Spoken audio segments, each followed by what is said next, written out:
Jesus fucking Christ. I was just about to have like an emotional climactic moment and then my phone alarm went dun dun dun dun dun dun dun dun dun dun dun dun dun dun dun and just totally interrupted my last video, which it's like it's kind of funny, but it's not. It annoys me because sometimes I'll be recording a video and then I could be recording it and it will just have a notification pop at the top of the screen that shows an alarm is here. I can press dismiss or snooze or whatever.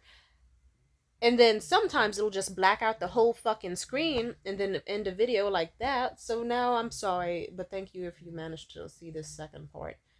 But that annoys me. I was about to have a fucking emotional epiphany, but thank you, fucking shitty fucking Android. Fuck Androids. Mm. Anyway, as I was saying before I was so rudely interrupted, what was I saying? Oh yeah, another aspect is I was worried that my last ex-boyfriend was going to be the last person I would feel butterflies over, because that's how it feels when you're in an abusive relationship. You're gonna be like, oh shit, this is like your body will just have a reaction to them. It's weird. Sometimes it'll be like, ooh, it feels bad to be away from them, and it feels intoxicatingly good, like poison, or like if you've ever had an addiction to like alcohol or a fixation on a certain video game or movie or any addictions ever, you know how it feels. You'll just be trapped. It feels like you're trapped to this person. Like you'll be sweating, goosebumps, feeling like total shit withdrawals without that person in your life. But then when that person is in your life, then sometimes it could be like, oh my god, this is everything I need, everything I want. I adore them, and no matter how bad it gets, you know what? We have our own way of clicking. And then other times it's like, no, this feels entirely bad. There's not even a bit of good. It just feels fucking shit. So it's like it's bad to stay, but somehow it feels even worse to leave. Because then it's like sunk loss and the embarrassment of like, fuck, I stuck around in this so goddamn long. And if I leave and all this abuse and all the shit I tolerated was for nothing, then now I'm just alone now. And I don't even have someone to make little inside jokes about my trauma with, because even though they were my abuser, or I don't even have someone to talk to or vent to or call to. And then the loneliness feels even more isolating. But I knew it was time to leave Jared when I actually full on left his life and then felt happier for it. And life went better. So it went worse for a while, but then we had that big climactic fucking thing that I'm still not comfortable sharing about online yet. And let's just say we broke up, like officially. Well, like we already broken up for a week, but then after that point, I was like, okay, there's no way in hell I am ever gonna have anything with this man ever again. He tried and failed. But I guess this is where I'm going with this. When I met Isaac, even though I know it's not going to lead to anything anymore, it was still necessary, because I was at a place where it's like, okay, here I am at this bar, and I'm about to take, like, after this comedy show, and my friend just pulled an Irish goodbye and left, which I still have to get mad at her about, by the way, because that's out of pocket. And I was like, I was still in a pretty good mood, but I knew, okay, once I leave this bar, though, and like I'm still kind of tipsy and I gotta take Bart home, and I hate like the idea of a cold and lonely Bart ride and getting harassed by who knows fucking what, and I don't want to feel bad. And I remember I just kind of lingered around the area because I was tipsy, didn't know where I wanted to go, or if I wanted to stay out longer and find something to do or go home, but it was kind of late too. Actually, yeah, it was late. It was like 12:30 and Bart closed at 1 or something. So I remember I kind of circled the area and I was like, who do I talk to? Should I socialize a bit before I go home? I'm glad I chose to, because then I ended up socializing with a few comedians I like. So maybe even one who I don't like that much, but at least he's fun. And then there was Isaac. I saw him at a few comedy open mics already beforehand. I always thought he was a bit cute, like in a nerdy way, but what can I say? I like nerdy guys. And I don't know, I remember I saw him get on stage that evening at the comedy show we were at for their open mic, and I was like, oh, wow, his hair looks great. Nice. I saw him perform plenty of times before at one of our mutual spots, and I don't know, I noticed a few things. I was like, he's got some nice thighs in those khakis.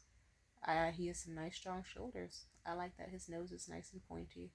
I think that it's cute the way he stands. And anytime he got on stage, he'd be a little nervous looking at his feet type shit. But I like that when he would notice me laughing, he would instantly perk up like he was glowing. I thought that was cute and charming. And so seeing him again, like that evening, like sorry if I'm confusing people. I've seen him before and I always thought he was cute and he thought I was cute type shit. So when I saw him that night when I was drunk and vulnerable and it was cold and dark and I didn't want to get harassed, I just remember I saw him perform earlier in the evening. I thought he seems like he's fucking wasted, but no, turns out he's just got really intense ADD and stuff. And any other time I saw him where he seemed stable, he was probably just on some sort of medication or, ironically, alcohol to lessen the effects. Either way, he did fucking great that night. So I told him, "Hey, you did really well tonight. Also, you said you're also from my city too, right?" He said, "Yeah." I was like, "Oh, you mind walking with me? Or how are you getting home?" He said, "Oh, I took BART." I was like, "Fuck, me too. I was hoping to find a ride." And he was like, "Yeah, that's the perk of being a pretty girl. Usually it's not too hard to find one of those." And then I was like, "Can you walk with me to the BART station just to make sure I get home safely, if you're okay with that?" And he perked up. He was like, "Absolutely." And we walked together and we talked and chatted, and I got to learn about him. He got to learn about me. It was a mildly flirty energy, but nothing too intense. It didn't seem like I was just some deer getting like sculpted by like a hunter or something to be used as like meat for a meal. It didn't feel like I was gonna be just like veal or whatever, like some calf that was about to get its fucking throat slit and eaten. It felt like, look, I'm someone who's just being treated delicately and nicely. And like, you could tell he was attracted to me, but he wasn't being lustful or rude or perverse. He was being thoughtful and kind and nice and polite.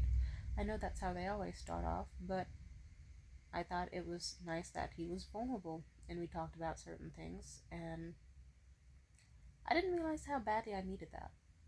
Not even just in the romantic sense, but in the, oh, I need someone who treats me like a friend and actually cares about what I'm saying and treats me nicely and looks at me nicely. And he had a very warm energy that even as I think back on this, I still feel it looking back. I didn't know how badly I needed it. So that was extremely sweet of him. And then when we got on board, we were both glowing and happy.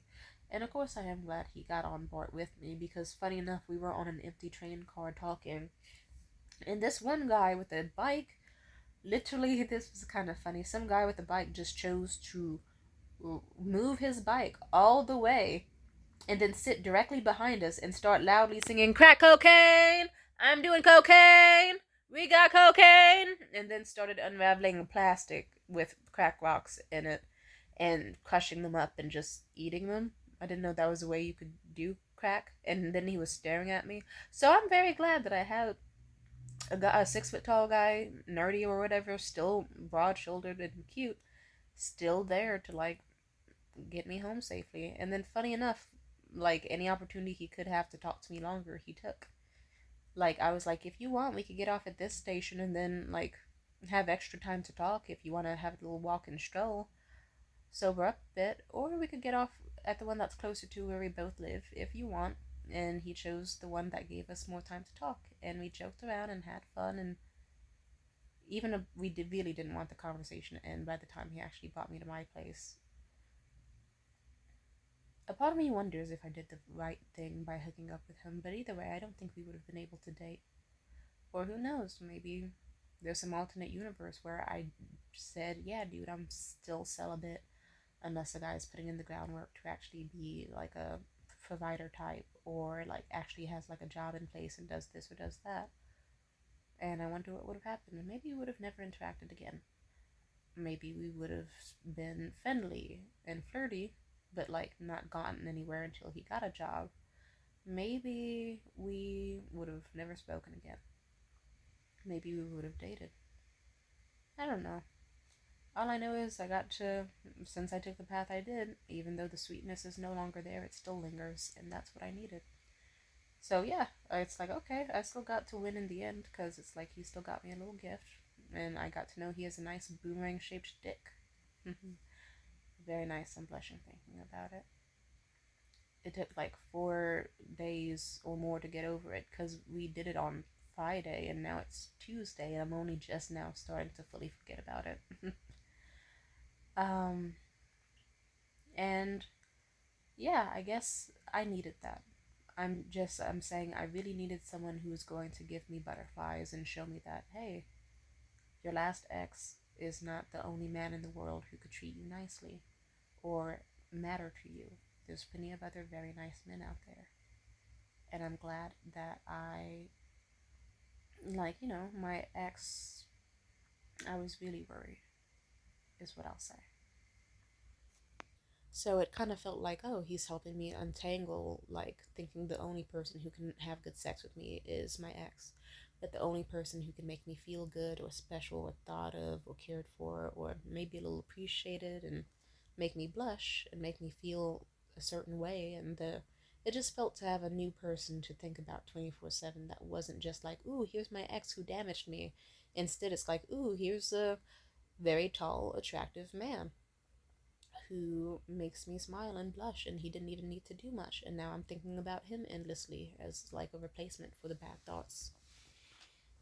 And also, once I did have the epiphany of, oh, I don't actually have a full on crush on this guy, he actually kind of gives me the ick now that I've gotten to know him more. And he's honestly not even that cute. Like, yeah, he's tall, he's got broad shoulders, he's got nice thighs. His hair is hit or miss, but deep down, like, I even made sure of it. I stared at photos of his selfies for like a long time on my shift, and I kind of recognized, okay, the only reason I'm staring at his photo so long is because my brain is using this as a coping mechanism because it doesn't want to actually get hobbies because it's afraid of hobbies. So it's going for the easiest source of dopamine, and the easiest source of dopamine is fantasizing about a guy who I know damn well that I'm not going to be able to date and probably would not get along well with or be compatible with if we actually dated. So I can tell that I'm staring at this photo not because I think he has sparkling beautiful eyes or plushy lips or like no, he actually kind of looks like a weird albino version of the Crypt Keeper actually. And he's not the cutest fella. Especially with the photo he took. Fuck no. It actually makes me grimace to look at the photo, but I was still looking at the photo and being happy because I was just like thinking, ooh, he can be my new hyperfixation and my new distraction and obsession. And it's like, no, bitch, that's how you got in abusive relationships in the first place. Instead of hyper fantasizing about men, get a fucking life. Enjoy your own life so much that you don't even have time to fantasize about men. And you will probably have an easier time in dating and your life in general. I went out the other night and I had a blast.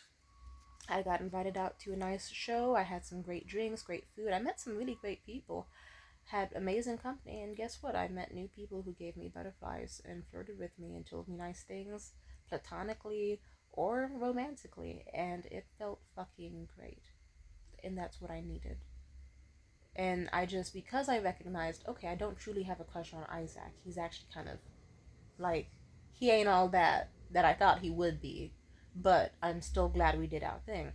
Because it showed me, okay, Tamia, you don't actually crave a romantic thing with that guy. You don't, like, maybe you don't even really crave him sexually that much because you know it would have a bad effect on you.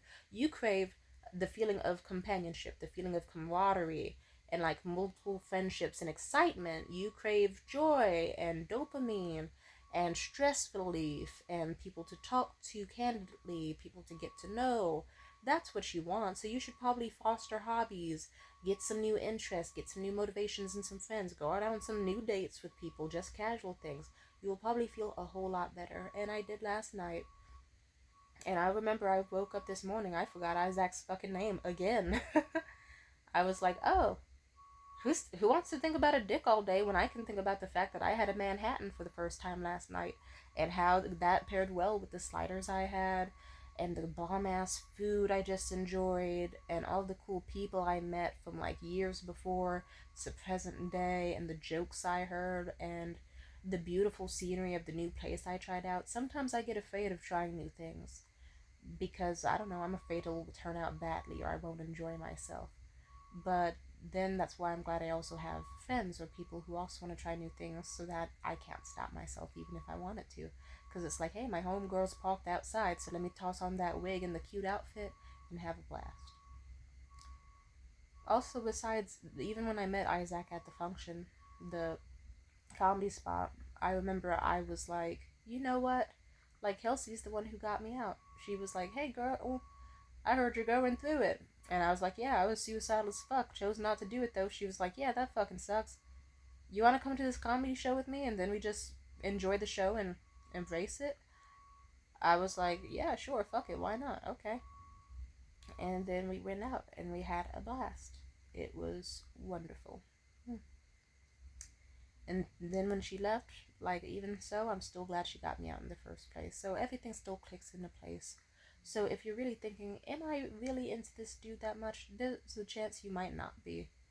You're probably just using him as a distraction. Even with my last few exes, I know that if I could rewind time and turn back the clock, the one thing I would change is, hey, don't obsess over Morgan so much. He's not all that. You don't actually want him to text you back. You just like the rush you get when you get a message from him and you crave a potential with him. Really, you should be craving a future. You should be fostering hobbies. You have all the time in the world. You have a good easy paying job that doesn't take up a lot of your time. You have people who actually want to meet you and have successful, fun fucking lives and also want to see you grow as a person. Do you really just want to stay in bed rotting and crying all day because some bitch ass nigga with a fat ass and a nice dick doesn't want to text you back? There's other people who have those qualities, sis. Like, you will be okay. And if I could rewind time, I would have spent the year like working on like my screenplays, my writing, this, and that, and not dealing with the guy who would have given me trauma. And I know that with Jared, I was with him for a multitude of reasons. Some aspects survival based, some aspects romantic based. But even so, like when I wasn't struggling, like it was very hard to move on because sadly he did still traumatize me. So even though I stayed with him for survival, I was still a bit too traumatized to leave. So I know that even though it's a lot easier said than done, if I don't know, I wish I was in an easier place with Jared where I could have left and felt safe and supportive. But it's okay. Even if I can't rewind time in that situation, it's alright. But I guess if I could rewind time, I would go back to before the big calamity happened and I would tell myself, hey, sweetie, this guy doesn't care if you live or die. Like, he's actually evil. Don't meet up with him. He's not going to help you with that laptop thing that he promised you he would. Stay far away from him. Also, like, no, like, he's gonna do something so fucking bad, it'll almost jeopardize your housing, it'll almost jeopardize your entire fucking life. I know you're going through it, I know it's bad, but if you knew what's about to happen, you would be like, fuck this nigga, I'm gone. Don't worry, you gotta, like, and I would let myself know, I'd be like, you talk to this one girl, she's gonna be your new best friend. Like, meet some other, like, here's Isaac, hey, here's that Isaac guy. Maybe see about trying something with him. Like, I would have tried to push myself away a little farther. I mean, I did try to move on, I did, and sadly I couldn't, so the calamity happened. I still don't want to speak about it, but I will at least say I'm glad that it was a bad enough calamity that I did at least finally leave. So even if I couldn't prevent it, I'm glad that I at least finally took the step of leaving. And you know what? I still did the best I could with the Jared situation because with an abused mind, it's hard to leave. But I still decided, you know what? I don't want to just sit here and have this man be in my face all the time. I want to have hobbies and a life. And leading up to when I finally did officially cut Jared off for a lot of reasons after the calamity. But I remember specifically, he actually got mad that I was having hobbies. Like, I remember I only talked about like two hobbies of mine for like 17 seconds. Actually, probably even less. And then he was like, we get it. You have hobbies. God, you don't have to talk about them all the time. And it's like, I only brought them up one single time to him. So it's like, oh, so me saying that I've been working on that oil pastel portrait and that I've been having a fun time writing and that I've been having a great time getting back into my screenwriting goals so far, and like that's like something that you're gonna be resentful at when you ask how my week has been. yeah, you're not a good person. And he showed he wasn't a good person and he's cut off, but it's okay. He tried to come back recently and it made me even more happy that I had my crush on Isaac because it's like he tried to come back on some, hey, guess who got all their money back? Me, hope you're doing well. I didn't even respond to that nigga. I just posted online like some, oh, bitch ass niggas want to come back now. I already wrote diss tracks about them. He needs to get the fuck out of my face. He needs, like, nah, fuck you. He needs to die. And I full on said, I got a whole new nigga. I got a whole new nigga I'm obsessed over now. I ain't got time to obsess over you. He got salty and blocked me again, but that's not my issue. Either way, I met a cutie, and I even like leading up to the hookup, and the hookup happened, and after, with the ups and downs of it, I'm still happy it happened because it felt good to be like, no, I'm not interested in you anymore, my ex, because I have a guy who made me blush and smile and get butterflies so intense that it overshadowed any feelings I could ever have about you ever again. And that's what I needed. Anyway, I'm doing well because now I'm fostering friendships and romances, and I've got some dates lined up, some events I'm gonna go to, some new friends and allies, and it's been a blast. So just sometimes you have to remind yourself to de-center men or whoever you're crushing on, and that sometimes the energy that you are like subconsciously using to put into a guy could be better used to, or girl, whatever, could be sooner put into like, I'm going to use all my passion and energy on this passion project script or this artwork or like planning these dates or doing this or doing that, you know? And that's what you should be working on. Anyway, talk later.